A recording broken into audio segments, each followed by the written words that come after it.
नमस्कार दोस्तों, आज फिर एक बार हम नए शो के साथ आपके सामने हाजिर हैं। RJs real talk podcast show. हमने जैसा आपको पहले बताया है कि हम इस पॉडकास्ट के माध्यम से बहुत बड़ी बड़ी सेलिब्रिटीज से नहीं बल्कि ज़मीन से जुड़े ऐसे व्यक्तित्वों से बात करते हैं जिन्होंने इस देश के लिए, इस समाज के लिए बहुत कुछ किया है, बहुत कुछ कर रहे हैं और बहुत कुछ आगे भी करेंगे। आज का हमारा एपिसोड एक भावनात्मक एपिसोड है। भावनात्मक मैं इसलिए कहूँगा क्योंकि जब देश की बात आती है, जब शहीदों की बात आती है, तो कहीं ना कहीं उनके परिवारों को, उनकी शहादतों को याद करके हमारी आंखें नम हो जाया करती हैं। हमारे बीच एक ऐसे व्यक्तित्व को आज हम लेकर आए हैं जिन्होंने शहीदों की यादों को ना सिर्फ सहेजा है, संजोकर रखा है, बल्कि उन्हें जिंदा भी रखा है। मैं उनके बारे में यही कहूँगा कि जो जिंदा रखें शहीदों की यादों को दिल में, जो जिंदा रखे शहीदों की यादों को दिल में, वो भी किसी शहादत से कम नहीं होता। जी हाँ दोस्तों, आज हमारे बीच आए हैं बीना के एक ऐसे समाज सेवी जो बीना ही नहीं, जिला ही नहीं, संभाग ही नहीं, बल्कि पूरे देश में अपनी एक अलग पहचान बनाए हुए हैं। ऐसे व्यक्तित्व श्री राम शर्मा जी आज हमारे बीच मौजूद हैं। भाई साहब, बहुत बहुत स्वागत है आपका। हमें बड़ी प्रसन्नता है कि आज आप हमारे इस शो में हमारे साथ बैठे हैं। तो राम शर्मा जी के बारे में हम थोड़ी सी आपको जानकारी दे दें। राम शर्मा जी एक ऐसे व्यक्ति हैं जिन्होंने देश के अमर शहीदों का पूरा इतिहास अपने घर में एक कमरे में संजो कर रखा है, जिसका नाम है अथक पथ संग्रहालय।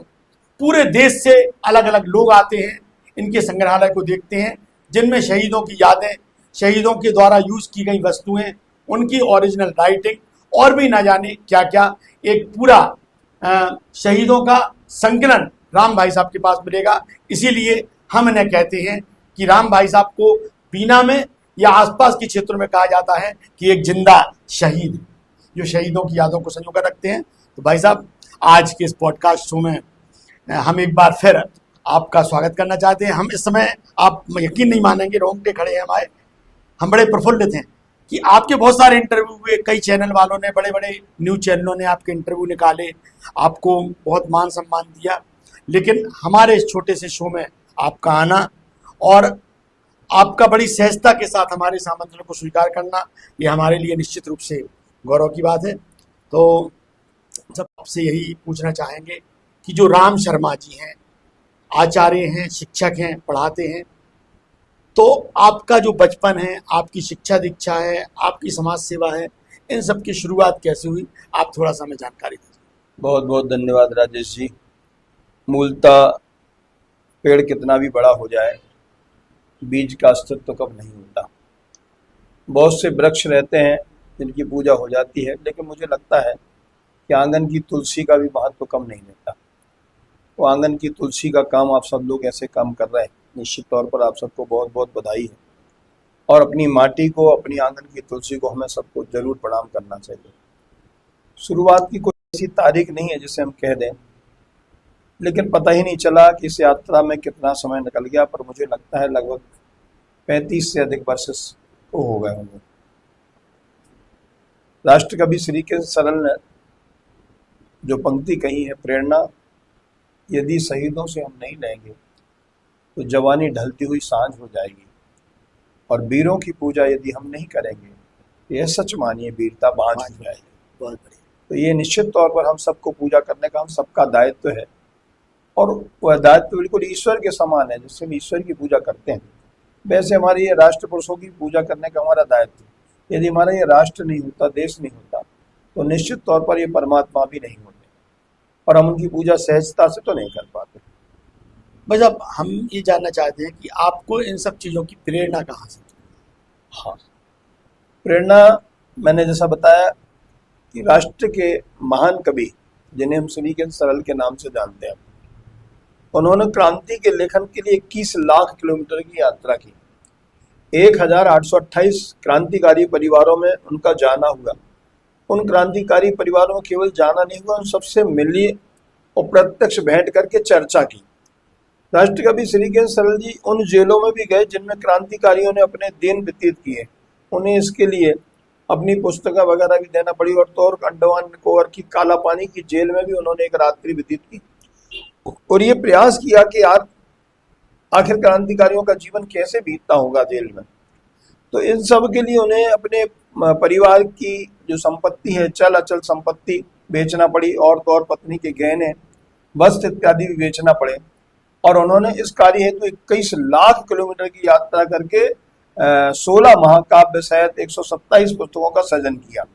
मुझे लगा कि इस व्यक्ति ने देश में इतना काम किया है राष्ट्र के लिए, तो हम कम से कम उन महापुरुषों के जीवन चरित्र को परिचय कराने का काम तो कर सकते हैं। बिल्कुल। और ये काम उनके लिए भी श्रद्धांजलि होगी और देश के लिए भी होगी। तो एक बड़ा काम उन्होंने किया, और केवल काम नहीं किया, इतना सब सरल जीवन जीने के बावजूद 8वें हृदयाघात के बाद पश्चात उनका देहावसान हुआ। मेरा सौभाग्य कि उन्होंने अंतिम पत्र मुझे लिखा और मुझे उसी दिन मिला जिस दिन उनकी मृत्यु हुई, 2 सितंबर 2000।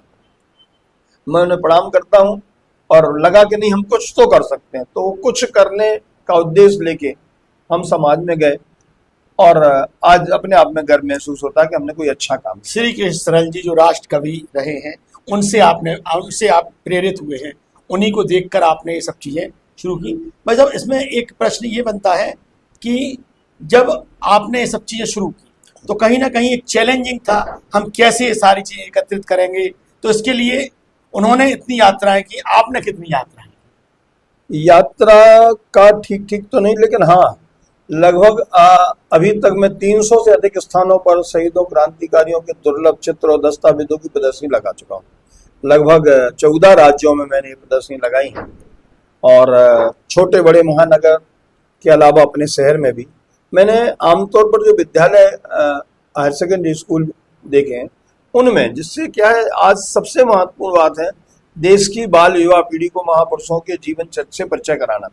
यदि हमने उनको जीवन चरित्र से परिचय नहीं कराया तो उनके दिमाग में कोई भी स्क्रिप्ट आ सकती है और उनके मन में जो कहानी आ जाती है निश्चित तौर पर उसका अनुसरण करते हैं।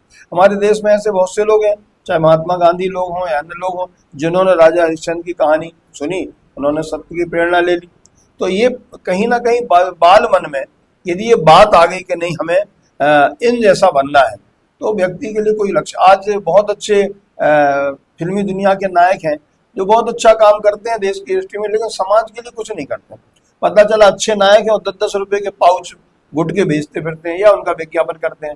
तो मुझे लगता है वो हमारे मुख्य हीरो किरदार नहीं होना चाहिए। तो ये हमारा पीछे का उद्देश्य है कि हम किसी भी महापुरुष को नहीं मानते तो कम से कम माता पिता आपके ऐसे हैं कि वह भी आपके हीरो हो सकते हैं, तो आपके लिए बहुत ज्यादा करते हैं। बहुत बढ़िया बात कही आपने भाई साहब। मतलब यहाँ पे एक बात आती है कि जब आपने 6 शहीदों के चित्रों का संग्रह एकत्रित किया, हमें जो जानकारी है आपके पास शहीदों के ओरिजिनल चित्र के साथ उनकी जो ओरिजिनल लिखावट है, उनके भी कई पत्र आपके पास हैं। आपके पास चंद्रशेखर आजाद की वो घड़ी है जो वे बांधा करते थे। आपके पास भगत सिंह जी का वह दस्तावेज है, वह अखबार है स्वाधीन भारत, जिसमें उनकी शहादत का समाचार छपा है। ऐसी बहुत सारी चीजें आपके पास हैं। तो इन सब को एकत्रित करने में आपको किन किन चुनौतियों का सामना करना पड़ा? यह सच है, याद शहीदों की हम लोगों ने दफनाई है, यह सच है उनकी लाशों पर चलकर आजादी आई है। वे अगर न होते तो यह देश मुर्दों का देश कहा जाता, दुनिया इतना बोझा होता जो हमसे नहीं सहा जाता। मैं इस पीढ़ी में उस पीढ़ी के भाव जगाया करता हूँ, और वही भाव है जो सरल जी का था, जो कर्ज राष्ट्र ने खाया है मैं उसे चुकाया करता हूँ। बहुत बढ़िया। चुनौतियां, बाधाएं, असफलताएं तो आती हैं, दृढ़ निश्चय लखवे स्वयं चली जाती हैं। पथ के कांटों को पैरों से दलना है, मत ठहरो तुमको चलना ही चलना है। मुझे एक क्रांतिकारी रहे हैं जो चंद्रशेखर आजाद के साथी रहे हैं, उनका नाम था अशफाक उल्लाह खां। फांसी से बचने का उसने किंचित भी नहीं उपाय किया, जब लोगों ने फसलाया तो अच्छा सा उत्तर उन्हें दिया, भारत माता है फांसी पर मुस्लिम को भी चढ़ जाने दो, मैं भी तो उसका बेटा हूं, मुझको भी पुण्य कमाने दो। मुझे उस ग्रंथ की तलाश थी अशफाक उल्लाह खां की, और मुझे वह जबलपुर में ग्रंथ मिल गया। ये बात लगभग 95-96 की है। मैंने उससे पूछा कि ये पुस्तक तो हमें चाहिए, तो वो कहने लगे अभी नहीं मिलेगी। मैंने कहा क्यों? कहने लगे एक ही प्रति है मेरे पास। उसका मूल्य लगभग 12 या 12.5 रुपया था, लेकिन मुझे उसकी 350 रुपये देना पड़े, और तब वो पुस्तक उन्होंने दी जब वो मेरे पैसे से उसने पूरे पेजों की फोटो कापी भी करा ली। तो मुझे लगता है कि शीश कटाए गुरु मिले तो भी सस्ता जान, मुझे वो महंगा नहीं लगा। मैंने कहा पर पुस्तक मिल गई।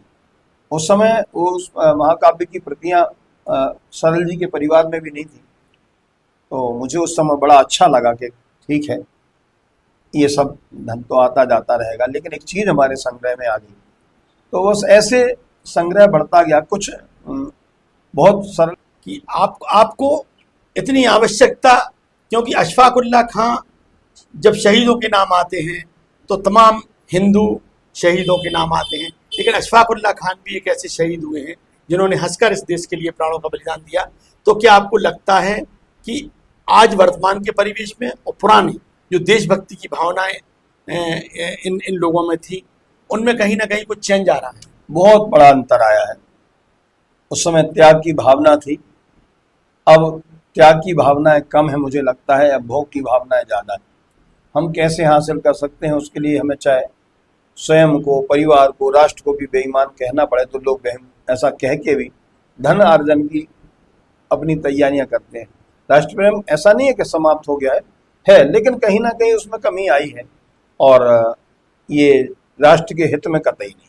मतलब ऐसा कोई संस्मरण, ऐसा कोई स्मरण आपको याद आता हो जहां आप बहुत भावुक हो गए हो? क्योंकि जो स्वाभाविक बात है, आप शहीदों के परिवारों से भी मिलते हैं, उनके पास भी जाते हैं, कई शहीदों के आप माता पिता से मिले, उनके कुटुंबियों से मिले, तो कहीं कोई ऐसी चीज जो आपको आज याद हो जो कहीं ना कहीं आपकी आंखें नम कर देती है?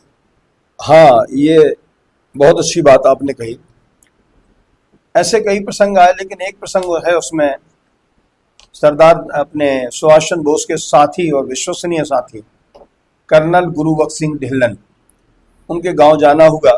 शिवपुरी के पास हाथोद कला गांव है, वहां जाना हुआ। उनसे मिलने की इच्छा तो थी, गए। थोड़ी स्वास्थ्य उनका ठीक नहीं था। उनके बेटे से बात हुई, सरजीत सिंह ढिल्लन से। उन्होंने कहा देखो, मिलने की ज़्यादा गुंजाइश तो आपसे है नहीं है, क्योंकि ऐसे बहुत से लोग आते हैं और कर्नल साहब को अपनी उस युवावस्था का चित्रण करते हुए जोश आ जाता है, और जोश आते आते बातें इतनी हो जाती हैं कि फिर वो कई दिन तक बिस्तर पे पड़े रहते हैं। फिर अब सेवा हम लोगों को करना पड़ती है। मैंने कहा नहीं, ऐसी कोई बात नहीं, मैं तो संक्षिप्त सी बात करके प्रणाम करके चला जाऊँगा। सहमति बनी, प्रणाम किया मैंने। मुझे बड़ा गर्व महसूस हो रहा था कि हम ऐसे देश के महान नायक के साथी से मिल रहे हैं जिसका देश की आज़ादी में बहुत बड़ा काम किया। बातचीत करते करते मैंने उनके उस घटना का जिक्र किया जब नेताजी सुभाष चंद्र बोस ने उन्हें एक दिन में यात्रा करने के लिए संदेश दिया गया था। मैंने उस समय के जब दस्तावेज बताए, चित्र बताए, वो जानकारियां दी, तो निश्चित तौर पर वो जो बिस्तर पर पड़े हुए थे कर्नल ढिल्लन, उनमें बहुत जोश का संचार हुआ। केवल संचार ही नहीं हुआ, वो फिर खटिया से वो बैठ गए, और बैठ गए जहां हम 2 या 5 मिनट की बात करने के लिए गए थे, लगभग 2 से ढाई घंटा हो गया बात की। लेकिन कर्नल साहब ने जो किस्से सुनाए, सुनाते सुनाते बड़ा, उन्होंने बहुत अच्छी बातें कही, कई शेर उन्होंने सुनाए जो अपने आप में तारीफ़ काबिल थे। मैंने कहा दादा ये सब करते करते बहुत अच्छा लगा। फिर उन्होंने जो मेरी डायरी में शब्द लिखे, वो निश्चित तौर पर दुनिया की सारा धन उन सब पे निछावर है। उन्होंने लिखा कि Pandit Ram Sharma he is Indian freedom fighter struggle, picture struggle, और सबसे महत्वपूर्ण बात जो उन्होंने लिखी, he is real son of India. क्या बात! ये लिखाया नहीं जा सकता। वो जो गर्व महसूस हुआ, मुझे लगा कि यार आज जीवन धन्य हो गया। और केवल इतना ही नहीं, कर्नल साहब जहां उनकी स्थिति पलंग पर लेटने वाली थी, वो बैठने वाली, पर खड़े होने वाली, और खड़े होने के बावजूद कर्नल साहब 10 कदम चले। चलने के बाद फिर उन्होंने वापस आके और उन्होंने जो जय हिंद का अभिवादन किया खड़े होके, पूरे जीवन में पहला ऐसा अवसर था जब मुझे लगा कि मेरे सामने नेताजी सुभाष चंद्र बोस जैसा व्यक्तित्व खड़ा हुआ है जो चलने की स्थिति में नहीं था, लेकिन उस समय की बातों को याद करके उन्होंने चला, 10 कदम चले, फिर वापसी आई और जो जय हिंद का अभिवादन किया। निश्चित तौर पर वह दिन मैं कभी नहीं भूल सकता। मैं प्रणाम करता हूँ आज भी कर्नल ढिल्लन साहब को कि वह उनसे बड़ी मुलाकात थी। वैसे तो उन्होंने 3 बार मेरी मुलाकात हुई है, कई बार चित्रों को देखा है, लेकिन वो निश्चित तौर पर हमारे जीवन का एक अमिट छाप हो गई। आज भी उनके बेटे से हमारा लगातार मिलना वगैरह रहता है। बड़ा गर्व महसूस करते हैं और उन्हें भी गर्व महसूस होता है कि वो कर्नल गुरबख्श सिंह ढिल्लन के बेटे हैं। बड़ा ही भावनात्मक प्रसंग आपने सुनाया। देशभक्ति का सब एक जज्बा ऐसा होता ही है, मतलब कि आप बता रहे हैं कि बिल्कुल बीमार अवस्था में हैं और उसके बाद खड़े होकर जय हिंद। हाँ, वो तिकोड़ी से चलते थे। ये जज्बा हमने देखा है। ये जज्बा हमारे यहाँ 15 अगस्त 26 जनवरी के 2-3 दिन पहले रहता है, आमतौर पर नहीं रहता, लेकिन ये जज्बा जिन्होंने उस चीज को सहा है, देखा है, उनके अंदर ये जज्बा रहता है। और आपके अंदर तो ये जज्बा कूट कूट के भरा है। मतलब यहाँ पे एक चीज आती है, जब उन्होंने आपसे बोला कि Ram Sharma is the real son of India, आपने बोला उस समय, बोला ही नहीं, लिखा भी उन्होंने लिखा। ये गर्व करने वाली बात। वो चीज आप आज भी आपके पास वो रहा? हाँ, मेरे पास बाकायदा दस्तावेज में है, मुझे बड़ा गर्व है। ये जानना चाहेंगे कि आपके पास इतने दस्तावेज, हम किन किन के बारे में बात करें, लेकिन आप कुछ हमें ऐसी चीजें बताइए हमारे दर्शकों के लिए जो इस पॉडकास्ट को देख रहे हैं, कि आपके पास ऐसी कौन कौन सी चीजें हैं जो लोगों को देखना चाहिए, बिना आना चाहिए। मुझे लगता है कि ऐसा कहते हैं ना कि अमंतरम अक्षरो नास्ति नास्ति मूल मनोसधम अयोग्या पुरुषा नास्ति योजका तत्र दुर्लभम। तो ऐसी कोई भी वस्तु नहीं है जो निरर्थक हो, कोई ना कोई काम की है। तो देखने लायक तो बहुत कुछ है। लक्ष्मीबाई के जैसे विवाह का पत्र अपने आप में एक मायने रखता है। कर्नल ढिल्लन, कैप्टन लक्ष्मी सहगल सहित लगभग 100 से अधिक क्रांतिकारियों के परिजनों का मेरे पास हस्तलिखित दस्तावेज है, 100 से अधिक। और जैसे कर्नल के अलावा अपने चंद्रशेखर आजाद के परिजन, सरदार भगत सिंह के सगे भांजे, सरदार भगत सिंह के सगे भतीजे, ये सब दुर्लभ दस्तावेजों की प्रदर्शनी को देख चुके हैं। और टी.एन. शेषन जैसा एक अपने आप में अनुशासित व्यक्ति है, उन्होंने प्रदर्शनी को 3 दिन तक बार बार देखा। तो है देखने लायक बहुत सी चीजें। चंद्रशेखर आजाद की घड़ी है, उनके माँ के विवाह की पेटी है, और 1857 से लेकर कारगिल तक के शहीदों क्रांतिकारियों के दुर्लभ चित्र उस समय के दस्तावेज, उस समय के ओरिजिनल समाचार। और केवल इतना ही नहीं, इसके अलावा कवि, लेखक, साहित्यकार, युद्धपोत, जल सेना, थल सेना, ऐतिहासिक इमारतें, सांस्कृतिक विरासत, परमवीर चक्र विजेता, भारत रत्न, राष्ट्रपति, प्रधानमंत्री, इन सब के चित्रों का प्रामाणिक जानकारी सहित संग्रह है, जो निश्चित तौर पर कहीं ना कहीं किसी न किसी के कोई ना कोई काम का तो रहता ही। बिल्कुल भाई साहब, यहाँ पे हम कहना चाहेंगे कि किसी ने जान दी वतन के वास्ते, किसी ने जान दी वतन के वास्ते, किसी ने वो कहानी बचा ली। हम नमन करते हैं उन दोनों को, भाई साहब आपको और उन शहीदों को हम नमन करते हैं, उन दोनों को। एक ने मिटा दी और एक ने सदा के लिए रख ली। राम भाई साहब से हम बात कर रहे हैं, और भाई साहब आपने जो जानकारियां दी, निश्चित रूप से हमारे श्रोता, हमारे दर्शक, हम उनसे भी यह कहेंगे कि आप भी मध्य प्रदेश के सागर जिले के बीना में आएँ और अथक पथ संग्रहालय में आकर इन सभी दुर्लभ वस्तुओं को देखें। तो जब हम आगे बढ़ते हैं कि अभी तक आप जो शहीदों की चित्र प्राप्त करते हैं, तो उसके लिए आपकी क्या भूमिका है? कैसे पता पड़ जाता है कि यहाँ पे ये है? तो किस तरीके से, क्योंकि आप बहुत ज़्यादा, मतलब ये कहना चाहिए मध्यम वर्गीय परिवार के व्यक्ति हैं, और इतना पैसा खर्च करना, ये सब चीज़ें करना, वहाँ जाना, तो ये सब जानकारियाँ कैसे आप जुटा लेते हैं? नहीं, वैसे तो मुझे देने के लिए आमतौर पर व्यक्ति अपनी वस्तु को चाहे सड़ा लेगा, खराब कर लेगा, लेकिन वो देना नहीं चाहता, ये भावनाएं रहती है। लेकिन हमारे एक परिवार ऐसा भी है जिन्हें हम मुरारी गोस्वामी जी के नाम से जानते हैं। उन्होंने इस बात को समझा और उन्हें पता चला कि नहीं, राम वैश्यव ऐसा काम करते हैं, तो उनके पास वास्तव में कुछ बहुत चीज़ें, दुर्लभ दस्तावेज थे। तो मूलतः दस्तावेजों को एकत्रित करने का जो काम हुआ, मैं आमतौर पर दीपावली के आसपास करता हूँ। दिवाली के आसपास क्या होता है कि लोग अपने घर की कई वस्तुओं कबाड़ियों को दे देते हैं, तो मैं उन कवाड़ियों की ज्यादा तलाश करता हूँ कि उनके पास कुछ पुरानी पुस्तकें क्या बात। बेचने निकले आती हैं, तो उनसे हमें निश्चित तौर पर बहुत सी चीजें मिली। मुझे लगता है एक पुस्तक में यदि एक भी चित्र मिल गया तो हम सार्थक हो जाता है, और ज्यादा महंगी रद्दी बिकती नहीं है, लेकिन जिस भाव में वो लेते हैं मैं उस अधिक कीमत में ले लेता हूँ। तो ऐसी मैंने बहुत सी पुस्तकें एकत्रित की, लगभग 2000 से अधिक तो पुस्तकें मैंने केवल इसीलिए एकत्रित कर ली, तो उसमें मुझे बहुत कुछ मिला।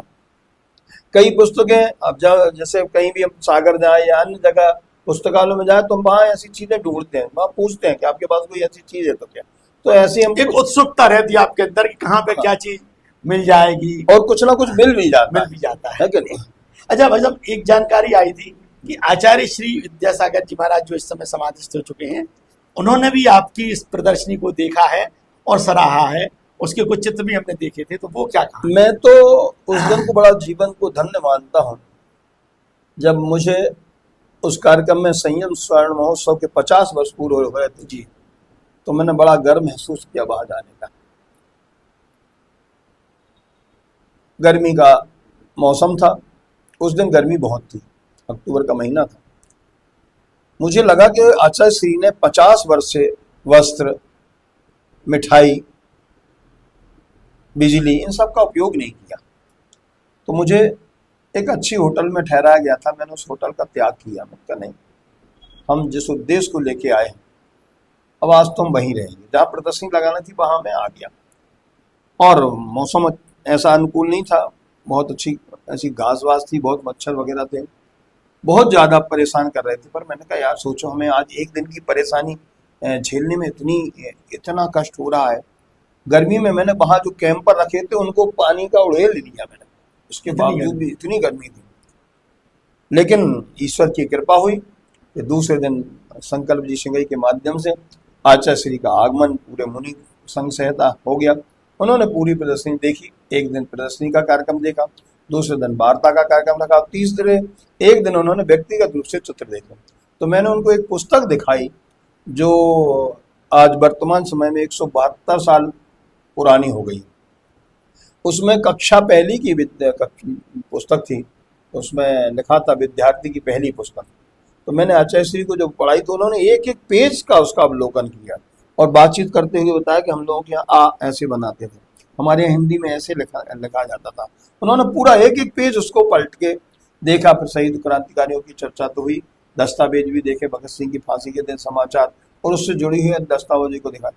मुझे लगा जीवन में वास्तव में एक कितने बड़े लोग भले ही संत कहें, हम तो उनको भगवंत कहेंगे। ऐसे पूज्य आचार्य श्री का सानिध्य मिल जाना, निश्चित तौर पर हमें भगवान का सानिध्य प्राप्त हुआ है, उसमें कोई शक नहीं। डेफिनेटली श्री के रूप में भगवान के सानिध्य प्राप्त, उन्होंने आप अपने नेत्रों से आपकी प्रदर्शनी देखी, कहीं ना कहीं हमारे लिए भी गौरव की बात है कि हमें बीना के राम भैया इतने चर्चित हैं, इतनी जगह जाते हैं, इतने लोकप्रिय होते जा रहे हैं।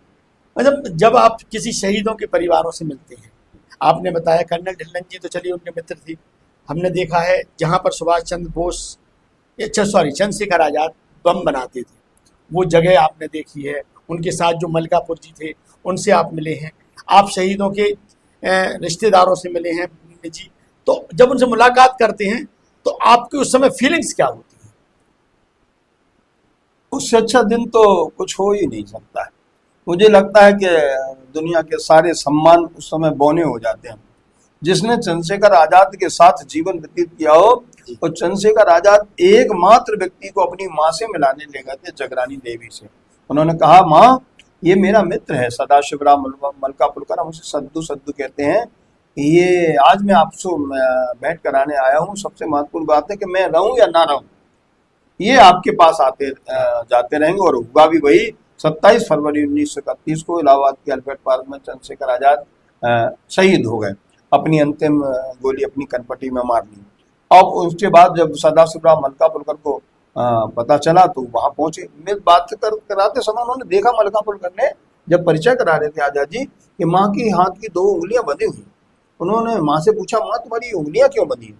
तो उन्होंने बताया कि बेटा मेरा जो ये चंदर है ना, छोटे में मुझे छोड़ के चला गया था, तब मैंने भगवान से ये मन्नत मांगी थी कि जिस दिन मेरा चंद्रशेखर आजाद आएगा, चंदर आएगा, उस दिन मैं उंगलियां खोलूंगी। तो माँ ने उसने मलकापुरकर ने कहा कि अब आज आ गया है, खोल दो। तो माँ ने बड़ी सहजता से कहा तू ही खोल दी। तो देखा चंद्रशेखर आजाद ने वो पट्टी, मलकापुरकर ने माँ की पट्टी खोली, पट्टी तो खुल गई लेकिन वो उंगलियां जिंदगी भर जुड़ी रही, वो कभी अलग नहीं। ये बड़ा मार्मिक उस समय का दृश्य है। खैर घटनाएं होती रहती हैं, हुआ ऐसे ही। और अंत में चंद्रशेखर आजाद का शहीद हो जाना, फिर वो माँ को लेने के लिए मलकापुरकर जी गए। उनको पता चला कि माँ की स्थिति ठीक नहीं है, मतलब कुल मिला के वो दयनीय स्थिति है, मैं अपना जीवन व्यतीत कर रही हूँ और पुत्र की ये उस समय मृत्यु हो चुकी थी। वो चंद्रशेखर आजाद की माँ को लेके आए, तीर्थ यात्राएं कराई, जगह जगह माँ का बहुत स्वागत हुआ। रेहली में आजाद की माँ रही भी। और मलकापुरकर जी का सौभाग्य है कि चंद्रशेखर आजाद की माँ की अंत्येष्टि करने का श्रेय भी सौभाग्य सदाशिवराव मलकापुरकर को मिला। और केवल इतना ही नहीं, उनसे जुड़ी हुई उनके पास बहुत सी चीजें भी हैं, माता जगरानी देवी की पेटी, चंद्रशेखर आजाद की सील, ये सब उनके पास। और फिर उन्होंने माँ की जगरानी देवी की मूर्ति के लिए झांसी में उन्होंने बहुत प्रयास किया कि माँ की जगरानी देवी, उस समय स्थितियां ठीक नहीं थी, गोली चलने के आदेश हो गए, 2 लोग शहीद भी हो गए। तब मलकापुरकर ने कहा कि यदि आजाद देश के लिए शहीद हो सकते हैं तो मैं उनकी माँ के लिए शहीद क्यों नहीं हो सकता। और वो सर पर अपनी मूर्ति रख के चल दी। अंत में शासन को इस चीज़ का एहसास हुआ कि हम गलत कर रहे हैं, तो फिर उन्होंने दबाव की नीति नहीं अपनाई। हालांकि कुछ वर्षों बाद माता जगरानी जी की मूर्ति स्थापित हुई। मूल भाव कहने का ये है कि जिन हम सदाशिवराव मलकापुरकर की बात कर रहे हैं, चंद्रशेखर आजाद के साथी की, वह सदाशिवराव मलकापुरकर का जन्म स्थान बीना है। इसी बीना में उनका जन्म हुआ था। पास में ही एक भैंसबाहा स्थान है जहाँ चंद्रशेखर आजाद अपने साथियों के साथ, मलकापुरकर जी के साथ बम इत्यादि बनाते थे। उस समय की इस बातें बाकायदा लोगों के ध्यान में है, विदित। ऐसे मलकापुरकर जी का सानिध्य मुझे 2 वर्ष प्राप्त हुआ। बहुत अच्छा लगता था, दुबला पतला सा ठिकने से कद का व्यक्तित्व, लेकिन कहते हैं ना कि भले ही हो तिनके सी ताकत ही हम में, मगर डूबते का सहारा बनेंगे, अगर मिट गए तो दोबारा बनेंगे। ऐसे निश्चित रूप से ये कहानी भाई साहब हमारे दर्शकों के लिए बहुत प्रेरणादायी होगी कि इसको हम सार में अगर कह सकते हैं कि चंद्रशेखर आजाद, जिनका नाम मतलब सुन के ही, जिनकी तस्वीरों को देख के रोंगटे खड़े हो जाते हैं, देशभक्ति की भावना हमारे रोम रोम में से प्रवाहित होने लगती है। उनके मित्र मलकापुर जी ने उनकी माता को अपने उनको चिता को आग दी, एक बेटे के समान उन्हें पूरा सम्मान दिया। और हम लोग अक्सर समझते हैं कि शहीद हो गए, ठीक है शहीद हो गए, लेकिन उन शहीदों के परिवारों की कहानियाँ, उनके मित्रों की कहानियाँ जो हमें निश्चित रूप से भाव विभोर कर देती हैं।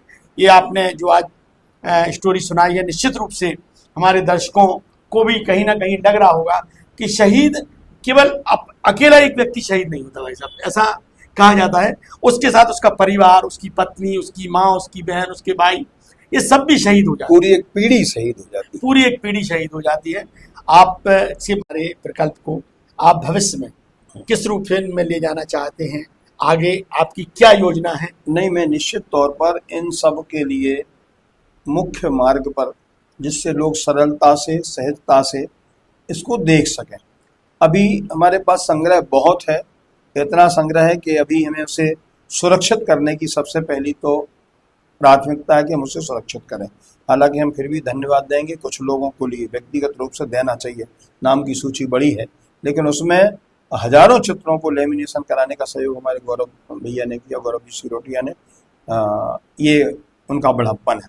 और ऐसे बहुत से लोग हैं, बहुत लोग हैं। सच बताएं तो हम इतना भी नहीं कर पाते। मेरे पास आज जितनी 10,000 से अधिक पुस्तकें हैं, तो उनको सुरक्षित करने के लिए मेरे विद्यार्थियों ने अलमारियां दी। मतलब विद्यार्थी जो मेरे बहुत बड़े सहयोगी रहे, उन्होंने बहुत कुछ दिया, चाहे वो उसमें संग्रहालय में टाइल्स लगाने का काम हो या अन्य काम हो। मेरे विद्यार्थियों ने, मैं निश्चित तौर पर आज उनका पूरे मन से आभार प्रकट करता हूँ। अब हो सकता है उन्होंने किस भाव से दिया, क्योंकि उनका हो सकता है गुरु के प्रति हो, लेकिन हमें तो ये लगा कि प्रत्यक्ष रूप हो या अप्रत्यक्ष रूप हो, इस संग्रह को सुरक्षित करने में जिन्होंने भी भूमिका निभाई है, मैं उनको बहुत हृदय से प्रणाम करता हूँ, नमन करता हूँ। और मुरारी गोस्वामी तो अपने आप में एक बड़ा सहयोग प्रदान किया है, जिनके कारण आज संग्रहालय साकार रूप ले रहा है। वैसे आप भले से संग्रहालय का नाम देते हो, हम इसे शहीदों का मंदिर ही कहते हैं, क्योंकि वो संग्रहालय में केवल शहीदों की यादें जुड़ जाती हैं। अंदर जब प्रवेश करते हैं संग्रहालय में, हम भी आए हैं, मौका मिला है, आए बहुत कम है, लेकिन लगता है अंदर जाके कि नहीं, जैसे हम भगवान के दर्शन करते हैं, मथुरा वृंदावन में हम कान्हा जी के दर्शन करते हैं, महाकाल बाबा के दर्शन करते हैं, कहीं नहीं लगता है कि हम शहीदों के दर्शनार्थ आए हैं। तो ये तो एक बहुत बड़ा आपका प्रकल्प है और निश्चित रूप से आगे बढ़ेगा।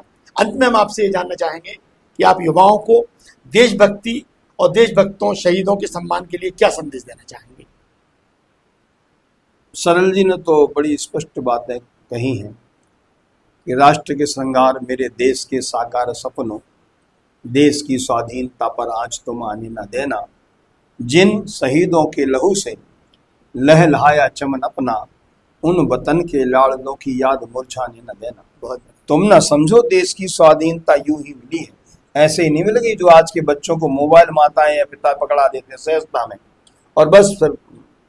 तो तुम न समझो देश की स्वाधीनता यूं ही मिली है, हर कली इस बाग की कुछ खून पीकर ही खिली है, मस्त सौरभ रूप या रंग जो भी फूलों को मिला है, यह तुम्हारे ही उबलते खून का ही सिलसिला है, सिंह की खेती किसी भी सियार को खाने न देना, देश की स्वाधीनता पर आँच तुम आने न देना। देश हमारा बचा रहे, अपने प्राणों से राष्ट्र बड़ा होता है, हम मिटते हैं तब राष्ट्र खड़ा होता है। तो राष्ट्र को समझने की आवश्यकता है। स्थितियां कुछ भी हों, राजनीतिक विद्वेष हो सकते हैं, लेकिन राष्ट्र के मामले में हमें कहीं कोई समझौता नहीं करना चाहिए। सबसे पहले राष्ट्र है, तो इस भावना को यदि हम रखेंगे तो निश्चित तौर पर हम भी सुरक्षित रहेंगे और राष्ट्र भी सुरक्षित रहेगा। बिल्कुल बिल्कुल, ऐसा बहुत अच्छा संदेश दिया है। आपकी इस संस्था से या इस मिशन से अगर कोई जुड़ना चाहे तो आपसे कैसे संपर्क हो सकता है? खुली किताब है, खुला दरबार है, जब आए, घर आपका है, संग्रहालय आपका है और हम आपके हैं, है ना।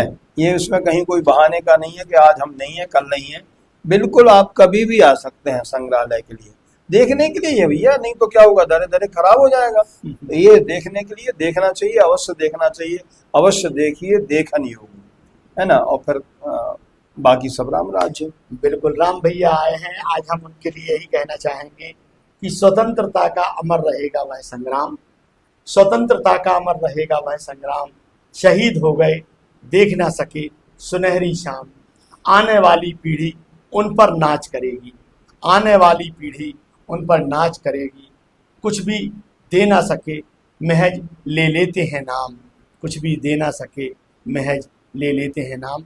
तो शहीदों के चित्र संग्रहकर्ता, शहीदों की याद हमेशा हम सभी को दिलाने वाले समाज सेवी भैया राम शर्मा जी आज आप हमारे स्टूडियो में आए, हमसे बातें की, बहुत सारी चीज़ें आपने साझा की, बहुत सारी आपने संस्मरण साझा किए, हम आपके बहुत बहुत आभारी हैं। आप इसी तरह अपने इस प्रकल्प में आगे जुटे रहें। निश्चित रूप से हम अपने दर्शकों से भी यही कहना चाहेंगे कि राम भैया की चित्र प्रदर्शनी अगर आपको देखना है तो निश्चित रूप से आप भी बीना में सादर आमंत्रित हैं। आप आएँ और अथक पथ संग्रहालय जो कि नई बस्ती में बीना में स्थापित है, वहाँ आकर इस शहीदों के मंदिर को अवश्य देखें। भैया आप आए, आपका बहुत बहुत धन्यवाद। धन्यवाद तो आपका है कि आपने हमें इस योग्य समझा। निश्चित तौर पर रियल टॉक यानी सच्ची बात के माध्यम से आपने हम सबको एक संदेश के माध्यम से देश भर में पहुँचे और आपकी भी इसी प्रकार प्रगति के पथ पर आप निरंतर बढ़ते रहें। बहुत बहुत शुभकामनाएं, बहुत बहुत बधाई।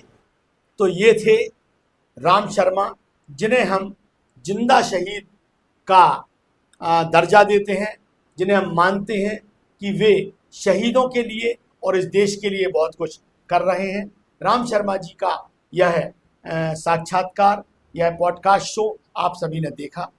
मैं ऐसा मानता हूं कि जो देशभक्त हैं, जिनके मन में कहीं ना कहीं देशभक्ति की भावना है, उन्हें निश्चित रूप से हमारा यह शो ज़रूर पसंद आया होगा। यदि आपको हमारा यह शो पसंद आया हो तो निश्चित रूप से इसे अधिक से अधिक शेयर करें, लाइक करें और आपके कमेंट के माध्यम से भी बताएं कि हमारा यह शो आपको कैसा लगा। और अब हमें इजाज़त दें। मैं आपका होस्ट राजेश जैन आपसे इजाज़त चाहता हूं। नमस्कार, जय हिंद, जय भारत।